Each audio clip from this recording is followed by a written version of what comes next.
الحمدللہ رب العالمین، الصلاۃ والسلام علی سید الانبیاء والمرسلین، اما بعد، اعوذ باللہ من الشیطان الرجیم، بسم اللہ الرحمن الرحیم۔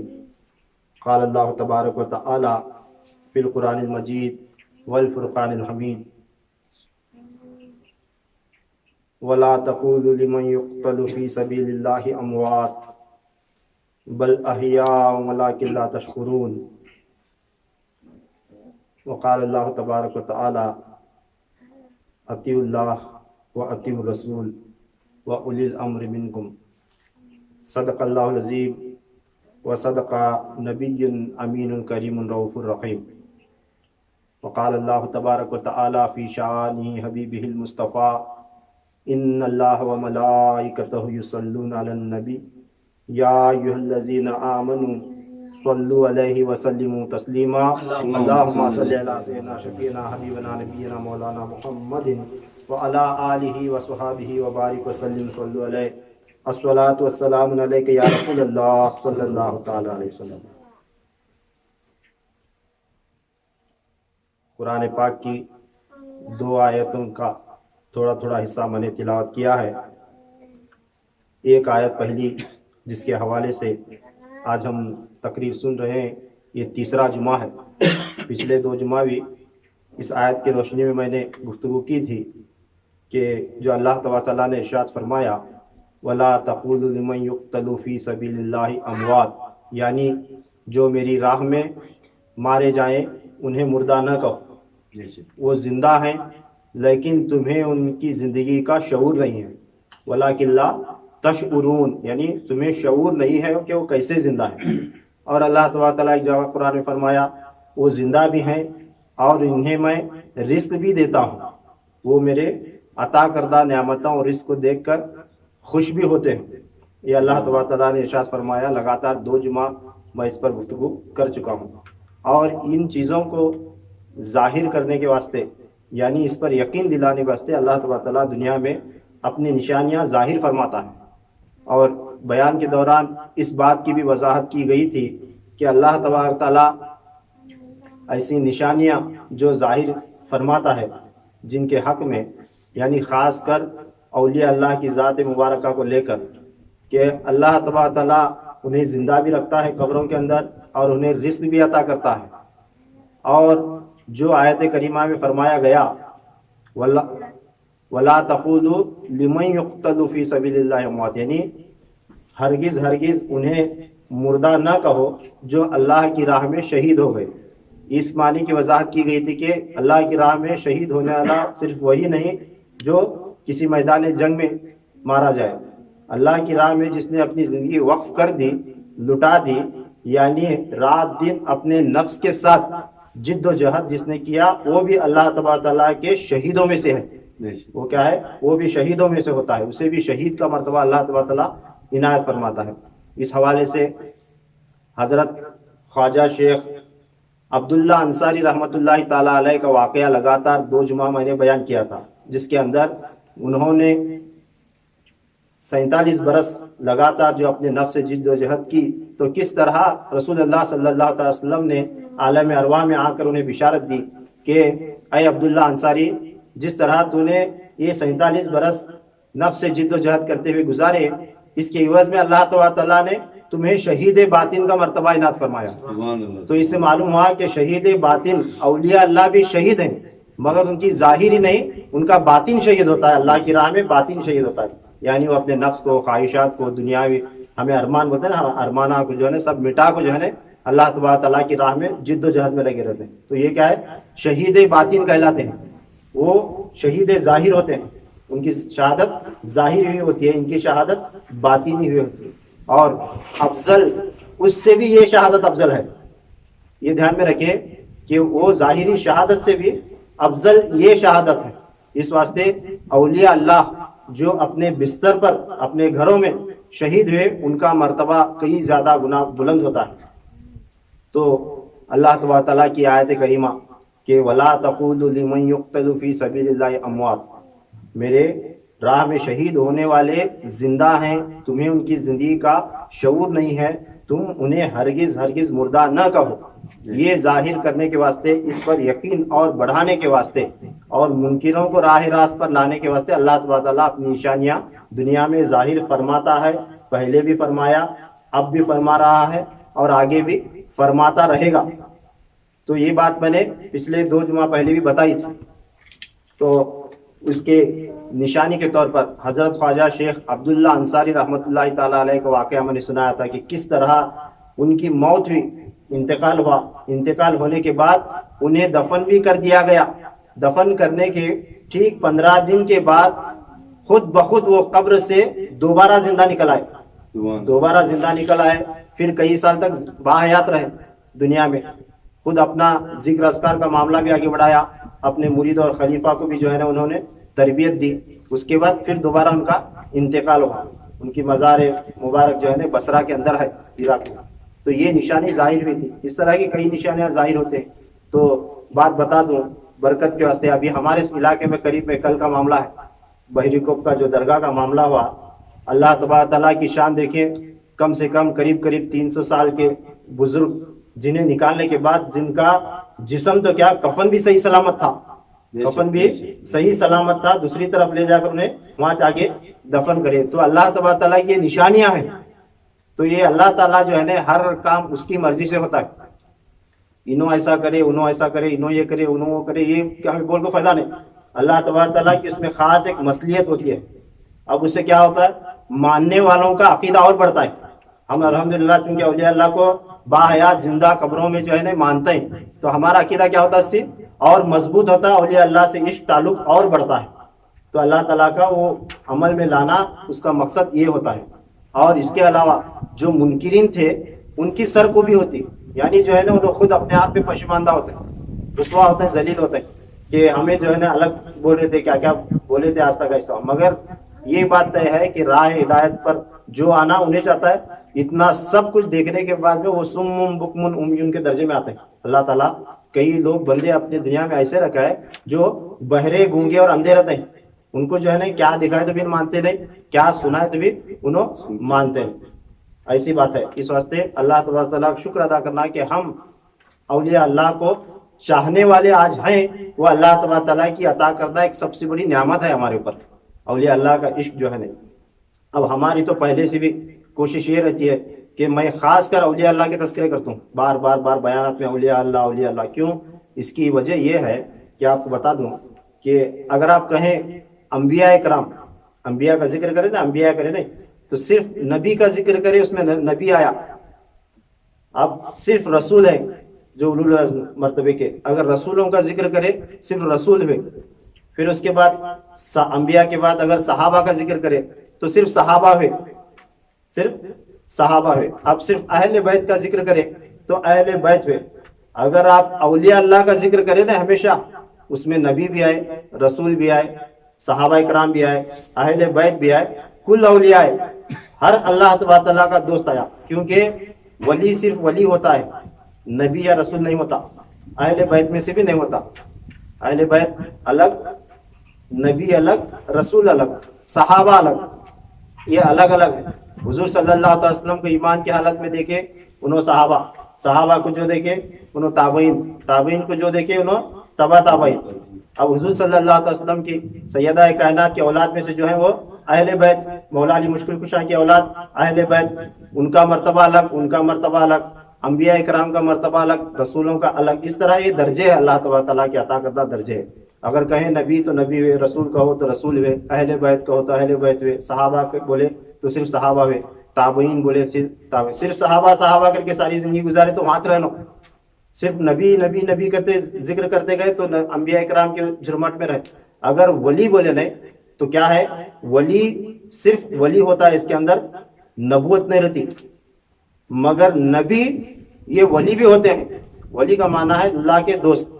صحابہ کرام بھی ولی، نبی کو جو ہے نا دوہرا مرتبہ ہے، 2 شانیں ہیں. وہ نبی بھی ہے اور ولی بھی ہے. رسول جو ہے نا اسے 3 شانیں رہتے ہیں، وہ رسول بھی ہے، نبی بھی ہے اور ولی بھی ہے. اب نبی اور رسول کے بارے میں تھوڑا بتا دوں تمہیں کنفیوز نہ ہونا. نبی اور رسول میں فرق ہوتا ہے. نبی یعنی وہ اللہ تبارک تعالیٰ کا پیغام رساں، اللہ تبارک تعالیٰ کی طرف سے اسے وحی آتی ہے اور اللہ تعالیٰ کا میسج جو ہے نا وہ آگے پہنچاتا ہے، اسے بولتے ہیں نبی. اب رسول کسے بولتے ہیں؟ اس سے بھی وہی آتی ہے، رسول کو بھی وہی آتی ہے، وہ بھی اللہ تبارک تعالیٰ کا پیغام پہنچاتے ہیں، مگر ان کے اوپر خاص کتاب اور خاص شریعت نازل ہوتی ہے، اسے بولتے ہیں رسول. سمجھے؟ نبیوں کے اندر، جس کے اندر جیسے توریت ہوئی، انجیل ہوئی، زبور ہوئی، قرآن شریف ہوا، یہ کتابیں ہیں. اس کے علاوہ فرمایا جاتا ہے کم و بیش 313 رسول ہیں، ان کے اوپر جو ہے نا چھوٹے چھوٹے صحیفے نازل ہوتے تھے، ان کو ان کے مقام مرتبے کے مطابق، ان کے ایریا کے مطابق جو ہے نا انہیں رسالت دی جاتی تھی. 313 کم و بیش رسول ہیں، اس طرح تعداد بتائی جاتی ہے. تو رسول الگ، نبی الگ. اب نبی بولے تو خالی نبی. اب ان رسولوں کے اندر 4 اولو العزم بڑے مرتبے کے رسول، یہ توریت، انجیل، زبور اور قرآن شریف جن پر نازل ہے. سمجھے؟ تو اس طرح کا معاملہ ہے. اس واسطے اگر اولیاء اللہ کی شان سمجھ میں آ گئی تو سب کے سب سمجھ میں آتے ہیں. حالانکہ انبیاء کرام کا درجہ اونچا ہے، اولیاء اللہ کی شان اگر آپ سمجھیں نا، جس طرح اولیاء اللہ قبر میں زندہ ہے، یہ آپ سمجھ گئے تو الحمدللہ صحابہ اکرام بھی زندہ ہیں، تابعین بھی زندہ ہیں، تبع تابعین بھی زندہ ہیں، اور ہر نبی تک تو ہماری سوچ پہنچ ہی نہیں سکتی، کیونکہ اللہ تبارک تعالیٰ قرآن پاک میں فرمایا اور حدیث پاک میں ہے کہ انبیاء کرام کے جسد کو مٹی کھا ہی نہیں سکتی. اللہ تبارک تعالیٰ نے زمین پر حرام قرار دیا ہے کہ ان کے جسم کو کھائے. یہاں تک آرڈر ہے زمین کو. سمجھے؟ تو وہاں تک ہماری سوچ بھی نہیں پہنچ سکتی، اور ہمیں ان کے بارے میں منہ کھولنا بھی گناہ ہوتا، سوچنا بھی گناہ ہوتا انہوں زندہ ہے کہ نہیں. کہ موسیٰ علیہ السلام معاذ اللہ اتنے ہزاروں سال گزرے، انہوں ہے کہ یہ سوچنا بھی گناہ ہے. سمجھے؟ یہ سوچنا بھی گناہ ہے. اس واسطے اولیاء کرام کے بارے میں سن لو، سمجھ لو. ایک مرتبہ اولیاء اللہ کا سمجھ میں آیا تو بات ختم. تو اللہ تبارک تعالیٰ کا شکر ہے اس عطا کردہ نعمت پر کہ اللہ تبارک تعالیٰ ہمیں الحمدللہ اولیاء اللہ کو چاہنے والا بنایا. اس واسطے میں بار بار اولیاء کرام کا ذکر کرتا ہوں، اور اولیاء کرام کے واقعات جو ہے نا، ان کی باتیں، ان کے فرموزات، ان کے فرمان، ان کے مکتوبات میں سے نکال کر لا کر جو ہے نا تم نہ سمجھانے کی جو ہے نا کوشش کرتا ہوں. آج اسی طرح ہندوستان کے ایک ولی اللہ حضرت غوث علی شاہ قلندر پانی پتی رحمۃ اللہ تعالی علیہ، ان کے فرمانات ہیں، ان کے ارشادات ہیں، ان کے واقعات، ان کے مرید اور خلیفہ حضرت مولانا ابو الحسن شاہ قادری رحمۃ اللہ تعالی علیہ، انہوں لکھے سے تذکرہ غوثیہ وہ کوئی کتاب ہے. یہ حضرت غوث علی شاہ قلندر پانی پتی رحمۃ اللہ تعالی علیہ ایسے بزرگ گزرے کہ انہوں فرماتے ہیں اپنی زبان سے کہ ان کے والد ان کو نصیحت کرے تھے. کیا؟ ان کے والد کبھی اپنا گھر نہیں بنائے کامل، تو انہوں اپنے بیٹے کو نصیحت کرے تھے حضرت غوث علی شاہ قلندر پانی پتی رحمۃ اللہ تعالی علیہ، بیٹا میں نے زندگی میں کبھی اپنا گھر نہیں بنایا، تو بھی کبھی اپنا گھر نہیں بنانا بول نصیحت کرے تھے. تو انہوں گھر نہیں بنائے، ساری زندگی ادھر ادھر گھومتے رہے. ان کی والد کی نصیحت تھی زمین کو اپنا بستر بنانا، آسمان کو اپنا اوڑھنا بنانا. زمین کو بستر بنا لے اور آسمان کو اوڑھ لے، یہ تیرا گھر، اس کے علاوہ دوسرا گھر نہیں ہونا. تو انہوں ساری زندگی گھوم پھر کے گزارے، ساری زندگی جو ہے نا سفر میں گھومتے پھرتے ساری دنیا گھومے، اور ایسے ایسے بزرگوں کو، اولیاء کرام کو ملے، علماء کرام کو ملے، اور ایسے ایسے جو ہے نا کون سے بھی مذہب کا دینی رہنما پیشوا ایسا ان کے زمانے میں ایسا نہیں بچا رہے گا شاید جس سے وہ جا کر نہ ملے ہو. اب ان کی عادت ایسی تھی، کسی گاؤں میں گئے، جب ان کو پتا چلتا تھا نا فلاں جگہ پر فلاں پہاڑ پر جو ہے نا ایک سوامی ہے، ایک مہاراج ہے، وہاں بیٹھ کو جو ہے نا جپ کر رہا ہے، تو انہوں اسے ملنے جاتے تھے. ان کو پتا چلتا تھا نا ایک فلاں جگہ ایک گرجا ہے، چرچ ہے، وہاں جو ہے نا ایک فادر ہے کئی سالوں سے ذکر میں بیٹھا ہے، تو اسے بھی ملنے جاتے تھے. تو ہر مذہب کے لوگوں کو انہوں ملاقات کریں، اور انہوں اپنا پریکٹیکل جس کے پاس گئے، کس کے پاس کیا کیا نعمت ملی، ویسے لوگوں کے پاس بھی، تو وہ بھی اس کا تذکرہ کریں. میں فلاں جگہ فلاں گاؤں میں اتنے وقت جو ہے نا یہ سوامی کو جا کے ملا، تو انہوں ذکر کر رہے تھے. ان کو پوچھا میں تو ذکر کی واسطے کر رہا ہوا، اس سے کیا فائدہ ہے؟ تو اس کو جب معلوم ہوا تو اس کے پاس بیٹھ کو، اس کے صحبت میں رہو کو اجازت لے کو باہر آیا ہوتا ہے. تو یہاں تک لکھے کئی منتر جو سنسکرت زبان میں ہے وہ بھی انہوں لکھے اندر کتاب کے اندر. تو یہ منتر سے یہ ہوتا ہے، یہ منتر سے یہ ہوتا ہے، یہ منتر سے یہ ہوتا ہے. اور خاص کر ان کی پرورش بھی یہ غیر مذہب کے گھر میں بھی، حضرت غوث علی شاہ قلندر پانی پتی رحمۃ اللہ تعالی علیہ. خیر ان کے بارے میں تذکرہ تفصیل سے جو ہے نا بڑا انٹرسٹنگ ہے، مزیدار ہے، سننے کے قابل ہے. کبھی انشاءاللہ تفصیل سے جو ہے نا میں سناتا ہوں. مگر آج ان کی کتاب سے میں یہ نکات چن کر لایا تھا کہ اولیاء اللہ کی قسموں کے بارے میں خاص تذکرہ کریں. اولیاء اللہ کی جو اقسام ہے نا، کہ اولیاء اللہ کس طرح کے ہوتے ہیں، اولیاء اللہ میں درجے کتنے ہیں، تھوڑے چند جو ہے نا تذکرہ کریں، خاص 7 قسم کے اولیاء اللہ کا تذکرہ کرے سکیں۔ فرماتے ہیں اولیاء اللہ کی بہت ساری قسمیں ہیں، ان کی صحیح تعداد سوائے اللہ کے کوئی نہیں جانتا۔ ایک ولی بول رہا ہے کیا اولیاء اللہ بولتے ہیں نا، اولیاء اللہ کی قسمیں ہیں، غوث ہے، قطب ہے، ابدال ہے، اوتاد ہے، افراد ہے، نجبہ ہے، رقبہ ہے، اس طرح ہے مجذوب ہے۔ اولیاء اللہ کی قسمیں بہت ساری ہیں، صحیح تعداد اللہ کے سوا کوئی نہیں جانتا۔ تو یہ حق ہے کہ حدیث پاک میں ہے کہ سرکار دو عالم صلی اللہ علیہ وسلم کا فرمان ہے، جہاں 40 لوگ جمع ہوئے اس میں بھی ایک اللہ کا ولی موجود ہوتا ہے۔ ضروری نہیں وہ ابدال ہونا یا اوتاد ہونا یا قطب ہونا، ضروری نہیں، مگر اللہ تبارک تعالیٰ کسی نہ کسی درجے سے اسے اپنا رہتا ہے، اسے اپنا بنائے رہتا ہے، ایک ولی ضرور رہتا ہے۔ تو یہ بات حق ہے کہ اولیاء اللہ کی کتنی قسمیں ہیں یہ اللہ کے سوا کوئی نہیں جانتا، یہ اللہ کے سوا کوئی نہیں جانتا۔ آپ فرماتے ہیں لیکن مشہور یہ ہے کون؟ قطب الارشاد، قطب ہوتا ہے جو قطب الارشاد کے درجے پر ہوتا ہے۔ پھر فرماتے ہیں قطب المدار، پھر فرماتے ہیں قلندر، پھر خضر وقت اور غوث، ابدال، اوتاد۔ یہ اتنے 7 درجے انہوں بیان فرما کر پھر آگے فرماتے ہیں پھر ان کے علاوہ 2 مشہور اولیاء کرام میں درجے ایسے ہیں جو صوفی ابو الوقت ہوتا ہے، ایک ولی صوفی ابو الوقت ہوتا ہے اور ایک ولی صوفی ابن الوقت ہوتا ہے، ایک ابو الوقت ایک ابن الوقت ہوتا ہے۔ تو اس کی تھوڑی تھوڑی تشریح آپ نے جو بتائی بیان کر دوں۔ فرماتے ہیں کتب اولیاء اللہ میں جو قسم ہے کتب، لغت میں چکی کی کیلی کو کتب کہتے ہیں۔ کتب کہنے کیا؟ یہ جو چکی رہتی ہے نا، چکی کے اندر کیلی رہتی ہے نا، جو چکی اس کے اوپر دار و مدار گھومتے رہتی ہے، تو اسے بول رہے ہیں کتب، اسے کہا جاتا ہے۔ کتب کسے بولتے ہیں؟ چکی کے اندر جو چابی رہتی، کیلی رہتی، اسے جو ہے نا کتب کہا جاتا ہے، جس پر ساری چکی کا مدار ہوتا ہے، اس کے اوپر جو ہے نا چکی کا مدار ہوتا ہے۔ اسی طرح ساری دنیا کا مدار کتب پر ہوتا ہے۔ اللہ تبارک تعالیٰ جو دنیا چلا رہا ہے، یہ دنیا کا پورا دار و مدار کتب کے اوپر ہوتا ہے۔ یہ کتب ہے، اللہ تبارک تعالیٰ ہر زمانے میں سے زندہ رہ کے رہتا ہے، اس کے اوپر ساری دنیا چلتی رہتی ہے۔ فرماتے ہیں اگر کتب نہ ہو تو دنیا کا انتظام تباہ و برباد ہو جائے۔ کتنا حق فرمان ہے کہ اللہ تعالیٰ فرمائے کہ میرا زمین پر ایک بھی بندہ میرا نام لینے والا، اللہ اللہ کہنے والا ہے، تب تک میں قیامت نہیں بھیجوں گا، یہ اللہ تعالیٰ کا وعدہ ہے۔ اب ہمیں سمجھتا ہے ہمیں سب جنے سے اللہ اللہ کرنے والے بول، ہمیں نہیں آتے اس میں اس بات میں اللہ اللہ کہنے والا ایسا رہنا، اس کا اللہ اللہ کہنا قبول ہونا اللہ کی بارگاہ میں، ورنہ سب لوگ اللہ اللہ بول رہے ہیں۔ لینگویج تبدیل ہوئی تو کیا ہوا؟ گاڈ بولے تو کیا، دیور بولے تو کیا، بھگوان بولے تو کیا بولے تو بھی اسے کسی نہ کسی نام سے بندہ جو ہے پکار رہا ہے، مگر اللہ کہنا اس کا قبول ہونا شرط ہے، سمجھے؟ یہ اولیاء اللہ کی صوفیاء کرام کی بتائی ہوئی تعبیر ہے۔ اللہ اللہ کہنے والا روئے زمین پر ایسا رہنا جس کا اللہ کہنا قبول ہونا اللہ کی بارگاہ میں، تب تک اللہ تبارک تعالیٰ قیامت نہیں بھیجتا۔ تو فرما رہے ہیں اگر زمین پر کتب موجود نہ ہو تو دنیا کا انتظام تباہ و برباد ہو جائے۔ اب آپ نے فرمایا قطب الارشاد، آگے فرماتے ہیں ارشاد کا معنی ہوتا ہے رہنمائی کرنے والا۔ قطب الارشاد ایسا قطب جو رہنمائی فرماتا ہے۔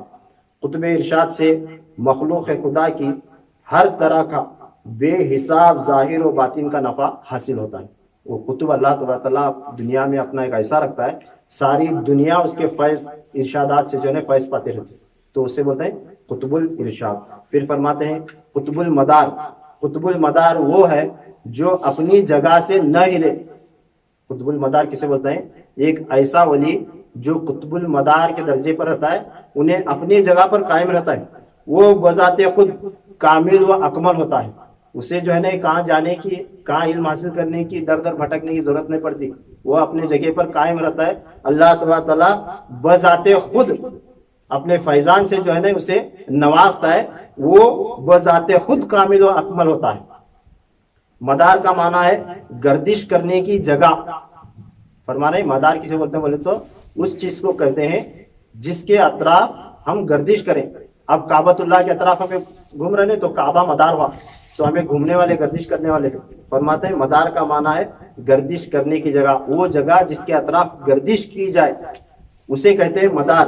یعنی مدار وہ کہلاتا ہے جس کے ارد گرد ساری مخلوق گردش کرتی ہو۔ اور اپنے کاموں میں اس سے مدد چاہتی ہو، اپنے کاموں میں اس سے مدد چاہتی ہو، وہ جا کر کسی کو عطا کرنے کی دینے کی ضرورت نہیں، ساری دنیا اس کے قریب آنا، اس کے پاس آنا، اس کے ارد گرد چکر لگانا اور اس سے مدد چاہنا، اسے کہتے ہیں مدار۔ فرما رہے ہیں اسی کو قطب الاقطاب بھی کہتے ہیں، کتب کے اندر قطب الارشاد الگ، قطب الاقطاب الگ، تو یہ مدار کو جو ہے تو اسے قطب المدار کو قطب الاقطاب بھی کہا جاتا ہے۔ مدار کے جسم میں کہیں بھی نہ کوئی تکلیف ہوتی ہے نہ کوئی زخم ہوتا ہے۔ فرماتے ہیں ان کی پہچان بتائیں۔ مدار جو ہے نا اولیاء اللہ کے اندر، ولایت کے اندر ایک ایسا مقام ہے، درجہ ہے، اس کی نشانی کیا ہے؟ مدار کو جو ہے نا کبھی بھی کسی طرح کی نہ تکلیف ہوتی نہ ان کے جسم میں کسی طرح کا زخم ہوتا، جو مدار کے پہچاننے کے واسطے اولیاء اللہ کے ایک نشانی جو ہے نا بتا سکتے۔ پھر فرماتے ہیں قلندر۔ قلندر وہ ہوتا ہے جو جدائی و یگانگی و تنہائی میں یکتا ہوتا ہے، جو جدائی، یگانگی اور تنہائی میں یکتا ہوتا ہے اور ہر شے سے بے پرواہ ہوتا ہے۔ یعنی قلندر کو جو ہے نا انہیں اپنے آپ میں مست اکیلا چنے، اسے کس کی ضرورت نہیں، اسے اپنے سلسلے کی فکر کرنا، سلسلے کو بڑھانا یا مرید بنانا یا ادھر جاؤ ادھر جاؤ یہ کرو، یہ سب جنجالوں سے جو ہے نا انہیں پاک رہتا ہے۔ قلندر کو اسے کسی چیز کی جو ہے نا حاجت نہیں رہتی، وہ مست رہتا ہے، کوئی میرے پاس آندے نہیں نہ دے، کس چیز کی جو ہے نا انہیں پرواہ نہیں، ہر شے سے بے پرواہ ہوتا ہے اور تمام عالم کا حال اس پر روشن ہوتا ہے۔ انہوں جو ہے قلندر کے اوپر جو ہے ساری دنیا کا حال جو ہے ان کے اوپر روشن رہتا ہے۔ عارفوں میں جو اوصاف ہونے چاہیے وہ اس میں بے مثل پائے جاتے ہیں۔ قلندر ولایت کے اندر ایک ایسا درجہ ہے، اللہ تبارک تعالیٰ کے اولیاء یعنی اللہ تعالیٰ کو پہچاننے والے جو عارف لوگ ہیں، ایک عارف کے واسطے کیا کیا نعمت ہونا، ایک عارف کو کیا کیا نعمت ہونا، وہ تمام نعمتیں اتم درجے کی فرماتے ہیں قلندر کے اندر پائی جاتی ہے۔ پھر فرماتے ہیں اور شرط یہ ہے کہ وہ مجذوب بھی ہو اور سالک بھی ہو۔ قلندر اسے کہا جاتا ہے انہیں مجذوب بھی رہنا، سالک بھی رہنا، یعنی کبھی کبھی ہوش میں رہتا ہے، کبھی کبھی بے ہوشی کے عالم میں رہتا ہے، کبھی کبھی اس کے اوپر جو ہے مجذوبیت طاری ہوتی، کبھی کبھی جو ہے باقاعدہ ہوش میں آتا اور شریعت کے اوپر جو ہے پابند بھی رہتا، اسے بولتے ہیں قلندر۔ فرماتے ہیں جیسے حضرت شیخ شرف الدین بو علی شاہ قلندر پانی پتی رحمۃ اللہ تعالیٰ علیہ تھے۔ فرماتے ہیں حضرت شیخ بو علی شاہ قلندر رحمۃ اللہ تعالیٰ علیہ تھے نا، انہوں قلندر تھے، بڑے قلندر جن کا تذکرہ جو ہے بو علی شاہ قلندر پانی پتی رحمۃ اللہ تعالیٰ علیہ کا، ان کی بات بتا دوں، یہ قلندروں کی سب سے بڑی بات یہ ہوتی ہے کہ ان کی عبادت سمجھ میں نہیں آتی، ان کی عبادت سمجھ میں نہیں آتی۔ یہ لوگ جو ہے ضدی رہتے ہیں، انہوں ایک ضد کر کو جو ہے ایک چیز اللہ تبارک تعالیٰ کے سامنے مانگ لیتے بیٹھے تو سمجھو ہاتھ بڑھ گئے، وہ 10 برس گزرن دے، 12 برس گزرن دے، 50 برس گزرن دے، انہوں ہلتے نہیں اپنے موقف سے۔ تو حضرت بو علی شاہ قلندر پانی پتی رحمۃ اللہ تعالیٰ علیہ پانی کے اندر، تالاب کے اندر کھڑے ہو کر جو ہے عبادت شروع کرے، ذکر شروع کرے۔ جب ذکر کرتے کرتے کرتے 12 برس ان کو گزرے تو اللہ تبارک تعالیٰ کی طرف سے انہیں پیغام آیا کہ مانگ، کیا مانگتا ہے؟ تب انہوں بولے مجھے علی بنا دے، بولے کیا بولے؟ مجھے علی بنا دے۔ بولے پیغام آیا کہ علی ایک ہے، اب دوسرا ہو نہیں سکتا، علی ایک ہے، دوسرا ہو نہیں سکتا۔ تو انہوں پھر جو ہے اپنی ضد پر اڑے رہے، پھر ذکر کرتے کرتے کرتے پھر دوبارہ 12 برس گزرے، 12 برس کا عرصہ گزرا، پھر پیغام آیا مانگ، کیا مانگتا ہے؟ تو انہوں پھر وہ سوال رکھے مجھے علی بنا دے۔ پھر پیغام آیا جا علی کے سوا جو ہے ایک کے سوا دوسرا علی ہو نہیں سکتا، مگر تیری ضد کے مطابق میں تجھے یہ نعمت عطا کرتا ہوں کہ تیرے اندر علی کی بو آئے گی، کیا بوئے علی تیرے اندر آئے گی، جا یہ نعمت عطا کرتا ہوں۔ تب انہیں کہا جاتا ہے بو علی شاہ قلندر جن کے اندر بوئے مولا علی علیہ السلام تھی۔ تو یہ قلندر ایسے ہوتے ہیں۔ پھر فرماتے ہیں خضر وقت، ایک ولایت میں ایک مقام ہے، درجہ ہے۔ خضر وقت وہ ہے جس پر حضرت خضر علیہ السلام کی طرح علم لدنی منکشف ہو۔ علم جو ہے حضرت خضر علیہ السلام کے پاس بے پناہ ہے۔ علم کی جب بھی بات آتی تو حضرت خضر علیہ السلام کو یاد کرنا۔ اس واسطے کافی لوگ، خاص کر اسٹوڈنٹ بچے میرے پاس جب کیا بھی وظیفہ اور منگنے آتا ہے پوچھتے نہیں، تو میں ان کو ایک ہی وظیفہ دیتا ہوں، اگر علم ہونا، ایگزام میں پاس ہونا، تو پڑھائی کو بیٹھنے سے پہلا، ایگزامینیشن ہال میں داخل ہونے سے پہلا حضرت خضر علیہ السلام اور حضرت امام جعفر صادق علیہ السلام کے نام پر سورہ فاتحہ پڑھ کو بکش کو جابا اللہ آسان کرتا ہوں۔ تو علم جو ہے حضرت خضر علیہ السلام پاس بانٹتے پھر رہے، اور حضرت امام جعفر صادق علیہ السلام پاس ہے جو ساری دنیا کو آپ نے تقسیم کیا. 15 قسم کے علوم امام جعفر صادق علیہ السلام اس امت کو بتائے, دنیا کو بتائے.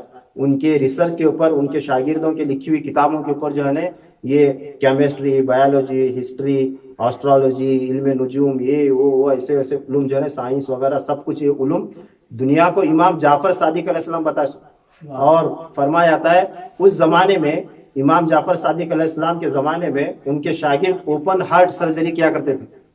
تو یہ ساری مشینیں, اسکین, یہ وہ سب اب آئے, مگر انہوں نے سوچو کیسا کرتے تھے رہا حضرت امام جعفر صادق علیہ السلام کے شاگردہ اوپن ہارٹ سرجری. تو امام جعفر, یہ یاد رکھنا, کیوں بتا رہا ہوں, یہ کون بھی تم نہ بھی پوچھے تو یہ بتانا کہ اگر بچوں کو علم میں, پڑھائی میں اگر عبور کرنا ہے تو کثرت کے ساتھ امام جعفر صادق علیہ السلام کے نام پر اور حضرت خضر علیہ السلام کے نام پر ایک ایک سورہ فاتحہ پڑھ کو جو ہے نا بخشنا, تبیز کتاب کھولنا, ایگزامینیشن ہال میں جاتے ہیں تو تبیز پڑھنا, پڑھ کو جو ہے نا جاگ بیٹھنا, تو اللہ تعالیٰ ان کے ذریعے جو ہے نا مدد عطا کرتا اور کھولتا ہے. مگر یہ اس پر, اس کی برکت کب حاصل ہوتی؟ ایک تو ہمیں جو کر رہا عمل باوضو رہنا, شریعت کا پابند رہنا, نمازوں کا تاریک نہیں رہنا, اور جو ہے نا اس کی زبان سوچ پاک رہنا, اور اس کے بعد جو ہے نا یقین رہنا سب سے بڑھ کر. اگر شریعت کی پابندی میں اس میں ذرا کیا بھی کمی بیشی ہوئی, ہر کیوں انسان ہے, ہر کوئی ہوتا پاک صاف ستھرا نہیں رہتا, پھر ہمیں ہوتے پاک نہیں لے کر چھوڑ کو جو ہے نا ہم نہ کب ہونا, ایسا خیال لینا. کیونکہ خواجہ بندہ نواز گیسو دراز رحمۃ اللہ تعالی فرماتے ہیں کہ کون سا بھی عمل کرنے سے پہلے اگر تمہارے دل میں یہ خیال آیا کہ یہ سب بڑے لوگوں کی باتیں چھوڑوا, ہم نہ کب ہونا, میں اس کے قابل نہیں, ہمیں گنہگار بندے, اگر یہ تمہارے پاس خیال آیا تو سمجھو شیطان کا سب سے پہلا حملہ تمہارے اوپر ہے. کیا؟ شیطان کا سب سے پہلا حملہ ہو گیا تمہارے اوپر. تو شیطان سب سے پہلا یہ بات ڈالتا ہے کہ دماغ میں کیا, میں اس قابل نہیں, میں ہوتا پاک نہیں, میرے ایسی کب ہونا. جب یہ خیال آتا تو شیطان داخل ہونے سے پہلے تم نہ باہر ڈھکنے سے. تو بندہ نواز رحمۃ اللہ تعالی فرماتے ہیں تو شیطان کا سب سے پہلا حملہ یہ ہے, اپنے آپ کو کمتر مت سمجھو, اپنے آپ کو کمتر مت سمجھو, جتنا ہو سکے کوشش کرو. تو یہ وظیفہ جو ہے نا یاد رکھو اور بچوں کو بتاؤ. فرماتے ہیں خضر وقت وہ ہے جس پر حضرت خضر علیہ السلام کی طرح علم لدنی منکشف ہو اور اسرار ربانی سے وہ واقف ہو. اللہ تبارک تعالیٰ کے رازوں سے انہیں واقف رہنا, معلوم ہونا سے اللہ تبارک تعالیٰ کے راز. کسے؟ جو خضر کے مقام پر رہتا ہے, خضر الوقت کے, یعنی ہر زمانے میں ایک ولی ایسا گزرتا ہے جو خضر کا مقام عطا کیا جاتا ہے. جیسے کہ علامہ اقبال رحمۃ اللہ تعالیٰ علیہ تھے. خضر کا معنی ہے راستہ دکھانے والا, خضر بھی پڑھتے ہیں, خضر بھی پڑھتے ہیں. خضر کا معنی کیا ہے؟ راستہ دکھانے والا. اولیاء اللہ ایسے اللہ تبارک تعالیٰ بناتا ہے جو امت کو, لوگوں کو, اس دنیا کو راستہ دکھاتے ہیں. انہیں کہا جاتا ہے خضر الوقت. ہر زمانے میں ایک ایک خضر رہتا ہے, یعنی وہ خضر علیہ السلام الگ, یہ خضر الگ جو ولایت کے مرتبے پر, یعنی خضر علیہ السلام کی طرح ان کے اندر اوصاف ہوتے ہیں. پھر حضرت مولائے روم رحمۃ اللہ تعالیٰ علیہ کے لیے فرمایا گیا خضر وقت ہے, اور یہ بھی فرمایا گیا یہ قیامت تک کے لیے خضر ہیں. اور ایک ذات ہے جن کا نام مجھے یاد نہیں آ رہا, جو باہر ممالک میں, عرب ممالک میں گزرے. یہ 3 ہستیاں دنیا میں ہوئے جنہیں ہر زمانے کے خضر مانا جاتا ہے. یعنی ان کی کتابیں ایسے ہیں, علامہ اقبال رحمۃ اللہ تعالیٰ علیہ کے اشعار ایسے ہیں, تمہیں آج بھی کھول کو پڑھو آج بھی تمہاری رہنمائی ہوتی ہے. مولا روم رحمۃ اللہ تعالیٰ علیہ کی مثنوی ایسی ہے, آج بھی کھول کو پڑھو آج بھی راہ ہدایت نصیب ہوتی. تو خضر وقت ہے اور خضر ہر زمانہ ہے, ہر زمانے کے خضر ہے. تو پھر فرماتے ہیں اور وہ جس پر نظر ڈالے اسے ایک نظر میں کامل کر دے. یہ جو خضر الوقت کے مقام پر جو ولی رہتا ہے وہ ایسا رہتا ہے, اس کے اندر وصف ایسی رہتی, اتنا کامل و اکمل مکمل رہتا ہے کہ وہ جس پر ایک نظر ڈالتا ہے اسے ولی بنا دیتا ہے. جیسا کہ حضرت خضر علیہ السلام سوائے اولیاء اللہ کے کسی نہیں ملتے. اگر کسی کو ملاقات ہوئی تو سمجھنا وہ ولایت کے درجے میں داخل ہوا. خضر علیہ السلام جس سے ملتا ہے ایک نظر میں ولی بنا کے جا چھوڑتے ہیں. تو یہ وصف ہے خضر علیہ السلام کا. تو خضر الوقت جو ولی رہتا ہے اس کے اندر یہ وصف ہونا ضروری ہے. یہ حضرت غوث علی شاہ قلندر پانی پتی رحمۃ اللہ تعالیٰ فرماتے ہیں مگر ایسا ولی کسی خوش نصیب ہی کو ملتا ہے. آپ فرماتے ہیں کہ ایسا ولی کسی خوش نصیب کو ملتا ہے, کیونکہ ان کے پاس گئے ایک بار انہوں ہم نہ دیکھے اور ہمیں ان کو دیکھے تو خلاص بیڑا پار, صرف نگاہ ان کی ہمارے اوپر پڑی تو بیڑا پار ہے. ایسا نصیب والوں کو جس کے مقدر میں ولایت تھا اسی سے ایسے لوگ ملتے ہیں جس سے ہر کسی کو نہیں ملتے. پھر اور 1-2-3 قسمیں باقی ہیں مگر وقت شاید ختم ہوا, کتنا وقت ختم ہوا. میں یہیں پر روک لیتا ہوں. آگے جو ہے نا غوث کا، ابدال کا، اوتاد کا اور چند درجے ہیں، پورا بیان کرتے بیٹھے تو وقت ہوتا ہے. انشاءاللہ تبارک تعالیٰ اگر اللہ تبارک تعالیٰ نے توفیق عطا فرمائی تو انشاءاللہ تبارک تعالیٰ اسی مضمون کو اگلے جمعہ آگے بڑھاتے ہیں. جو کچھ بھی ہم نے سنا اللہ تبارک تعالیٰ اس پر یقین رکھنے کی توفیق نصیب عطا فرمائے. کچھ بھی بیان میں غلطی، خامی، کمی بیشی، اونچ نیچ ہوئی تو اللہ تبارک تعالیٰ اپنے فضل و کرم سے درگزر فرمائے. وآخر دعوانا ان الحمد للہ رب العالمین وما علینا الا البلاغ المبین.